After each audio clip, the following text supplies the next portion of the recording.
Kasi gusto kong makabili ng bagong iPhone. At isa pa tay, ano pakialam ko dyan kay Jeboy na yan? Talagang malaki magagastos natin dito sa ospital eh. Tsaka, okay lang naman tay. Siguro mga 100K lang kaya ko dito. Okay lang ba yan? Mas mabuti pa nga sana tay, natuluyan yan eh. Para wala ka ng problema. Kaya mabuti pa, lumayas na kayo kung ayaw niyong patawag pa ako ng polis. Aalis na po kami. Tsaka tay, huwag ka mag-alala. Akong bahala sa'yo.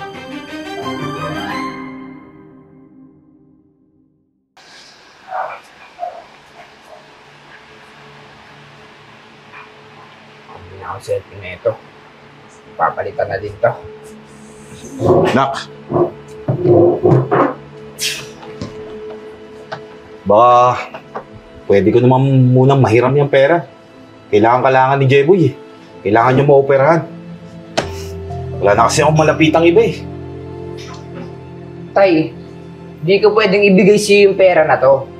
Pinaghirapan ko to tay, pinag-ipunan ko to eh. Para mabili ko yung gusto ko. Kasi gusto ko makabili ng bagong iPhone. At isa pa tay, ano pakialam ko dyan kay Jeboy na yan? Alam mo kung makapagsalita ka, parang hindi mo kapatid yung nangangailangan ah. Teka lang tay ah, wala namang ambag sa akin yun eh. Bakit ko tutulungan yun?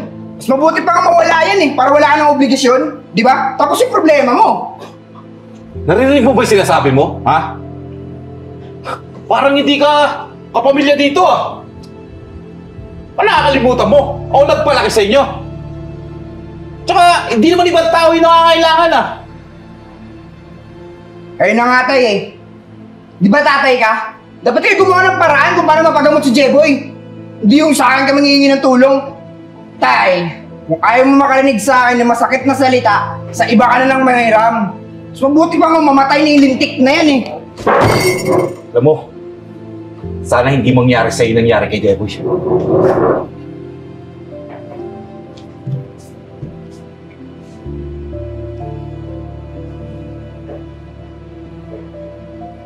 Hello, parang Brian. O pare, may pera na ako dito. Kunin ko na yung cellphone na binibenta mo. Sige pare, magkita tayo. Sir, as soon as possible, kailangan na po talaga maumpisahan yung operasyon ng anak niyo. Kasi baka po lumala yung lagay niya. Pero kinakailangan po talaga ng down payment eh. Dok, hindi po ba pwedeng umpisa na muna yung operasyon? Gagawan ko naman po ng paraan. I understand, sir. Pero kung ako lang po yung masusunod, pwede naman po, kaya lang, yun talaga yung policy ng ospital. Kapag hindi ko po yung sinunod, ako po yung matatanggalan ng trabaho. Sige sir, mauna na po ako. Sige. Oh.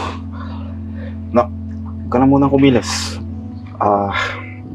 Tay, huwag mo na po akong isipin. Talagang malaki magagastos natin dito sa ospital eh. Tsaka, okay lang naman tay. Huwag mo isipin yan. Gagawin ko lahat ng paraan para gumaling ka. Tay, maraming salamat po ah. Sige na. Pahinga ka na. Akong bahala. Huwag ka na mag-alala. Sige po. Uncle, anong sadya natin? Charles, pasensya ka na sa store ko. Wala na kasi akong malapitan eh. No, it's okay. Kailangan ko kasi ng pera eh. Emergency, baka pwede namang isanda ko muna sa iyo yung bayad lupa namin. Tito, okay lang sa akin. Pero, syempre, di ba? Bibigyan kita ng isang buwan. Pag di mo yung nabayaran, akin na yung bahay at lupa nyo. Tsaka, Tito, syempre, di naman ako charity. Para ganun lang tumulong sa inyo. Sorry, businessman ako. Alam mo yan. Paano? Sige, Tito. Check ko lang ha.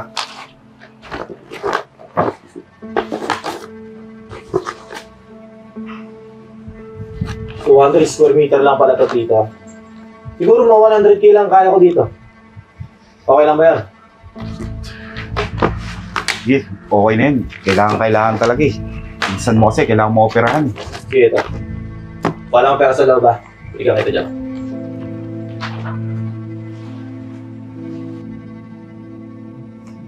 Napakaangas talaga ng cellphone na to.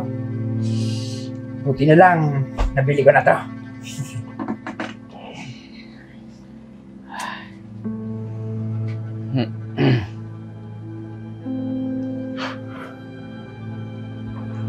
Nakalabas na pala kayo, tay. Wala ka talagang kwentang kapatid eh, no? Di mo malang naisip yung kapatid mo? Inuna mo pa yung luho mo? Teka lang, tay, ah. Bago mo sana ako kontrahin sa mga gusto ko, sana naman inisip mo, di ba? Bakit? Yung pera pinanggastos ko dito, pinambili ko ng cellphone na to, nanggaling ba sa'yo? Pinaghirapan ko naman, ah. Tsaka never ako nanghingi sa'yo ng pambili ng mga luho ko. Laki ng problema mo sa akin, ah. Alam mo, Enzo, hindi talaga kita matatanggap eh. Yung mga ginagawa mo, pasalamat ka. Walang nangyaring masama dito sa kapatid mo. Kung hindi kita mapapatawad. Mas mabuti pa nga sana, tay. Natuluyan yun eh. Para wala ka ng problema. Huwag na kayo mag-away. Tumigil na kayo.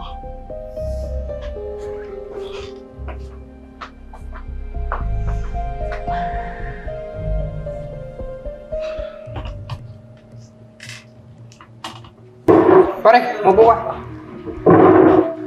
Ano pare? Tutuloy ba natin yung pagbili mo ng sasakyan? Oo, pare.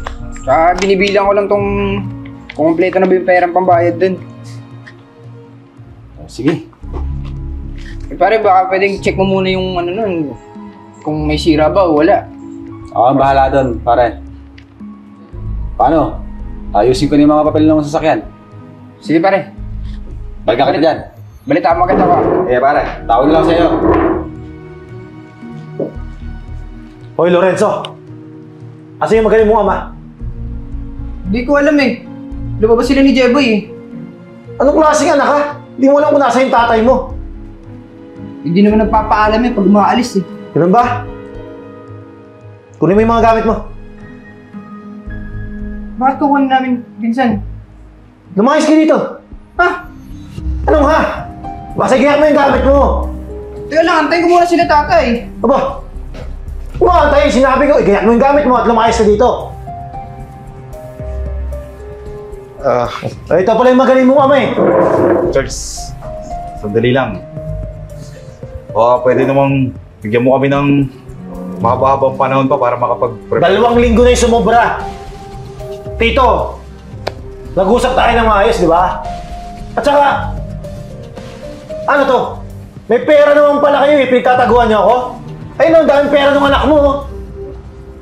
Enzo, baka pwede naman ibayad mo muna yung perang niya kay Charles para di tayo mapalayas dito. Anong ibabayad, tay? Sinala niyo yung bahay? Malamang, uutusan ba kitang umalis dito kung di nakasanla yung bahay niyo? Total, ito mo yung pera. Bayad mo na sa akin yan para may balik ko sa inyo yung titulo. Teka lang, Pinsan ah. Parang hindi yata tayo nagkakaintindihan eh. Tay, sinalan mo yung bahay? Wala ka palang pantubos? Huy, di ka na nahiya sa tatay mo? Eh pera ka naman, ba't di mo pagtulungan? Kayo yung nakatira dito oh. Pinsan, yung pera na to, matagal ko pinag-ipunan para makabili ako ng sasakyan. O total, yung anak mo mismo, nagsasabi ganyan ang ugali oh. Iniisip yung sarili lang. Alam mo, Lorenzo, Tito, Jeboy, pasensya na kayo. Pero kailangan nyo nang lumayas dito. Nagkasundo kami. Napag-usapan natin to, binigyan ko pa yung palugit. Diba? Kaya mabuti pa, lumayas na kayo kung ayaw nyo patawag pa ako ng polis. Sige, pinsan. Aalis na po kami. Tsaka, tay, huwag ka mag-alala. Ako bahala sa'yo. Ano bang ginagawa nyo dito? Basta kayo. Total naman, wala tayong bahay, di ba? Di magkanya-kanya na tayo. Eh, makikitira na lang ako sa kaibigan ko. Ganda, Jeboy. Ayusin mo na yung mga gamit mo. Sige, tay.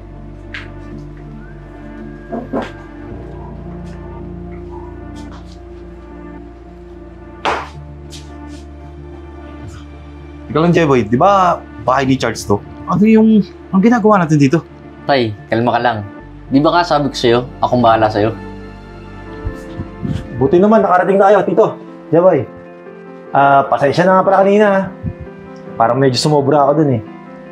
Sa totoo lang, Tito, alam ko nangyayari sa pamilya nyo, eh. Kasi lagi ko naman kausap tong si Jeboy, eh. Nga pala, Tito, pasensya na talaga sa inaasal ko kanina, ha.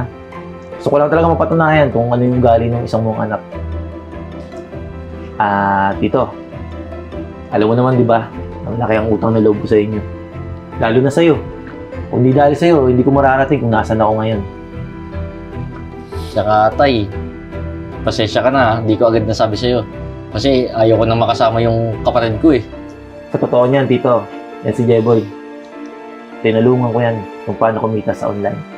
Yung hiniram mo sa akin 100K, hindi naman talaga sa akin yun. Kay Jeboy yun. Sa totoo niyan, napakaraming pera ng Jeboy. Tsaka nga pala, pinsan, baka pwedeng pabigay mo na yung pinabili ko sa'yo. Ay, oo nga pala. Dito. Totoo ba to? Oo, Tay, deserve mo lahat ng yan. Tsaka ito pa, oh. Marunong ba gumamit yan to? Hindi, pero mukhang mamahalin to, ah. Hindi lang yan, Tito, ah. Lahat ng yan ay dahil kay Jeboy. At isa pa, yung sinanla mo, hindi naman talaga nakasanla yun, eh. Sa totoo niyan, tingnan mo. May pinabagong bahay si Jeboy. Diyan oh, sa kapitbahay. Yan, nakita niyo yung dinaanan niyo dyan. Sa inyo yun. Buklatin mo yan. Oh, nak! Ang laking bahay nito, ah! Tay, maliit pa yan para sa mga ginawa mo sa akin na tulong. At deserve mo lahat ng yan. Alam mo, nak, maraming salamat dito, ah. Tay, napakaliit na bagay talaga yan. Bali wala sa akin yan. Pera lang yan. Ang mahalaga, masaya ka, di ba? O paano? Kumain na muna tayo. Gutom na rin ako eh. Tay, sakto may bago tayong sasakyan. Ipag-drive mo kami ha. Wala pa akong lisensya, eh. Hindi nga ako marunong, eh. Dahil ganito na lang. Pa-deliver na lang tayo. Para yung pagod ng tatay mo. Basta sige.